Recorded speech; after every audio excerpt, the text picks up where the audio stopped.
Здравствуйте, меня зовут Абубакир Саид. Я ученик первого курса университета ВКТУ имени Даулета Серикбаева. Получается, название моего проекта «Система Циклон». Так, изначально я бы хотел назвать цель моего проекта.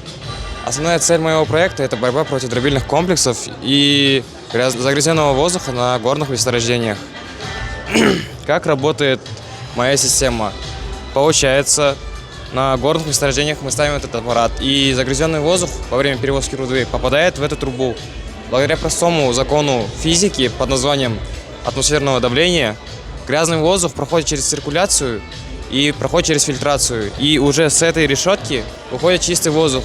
Но есть одна загвоздка, куда пропадает осадок руды по типу золота, металла и так далее. Я нашел способ решить и эту проблему. В первую очередь, я считаю, что самый лучший способ решить эту проблему – это сменный сборник.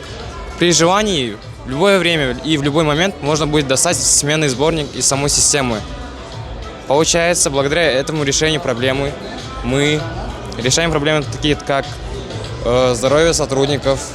Мы оставляем бюджет, в первую очередь, нашей страны, многих компаний горных. И также мы решаем проблему с загрязненным воздухом.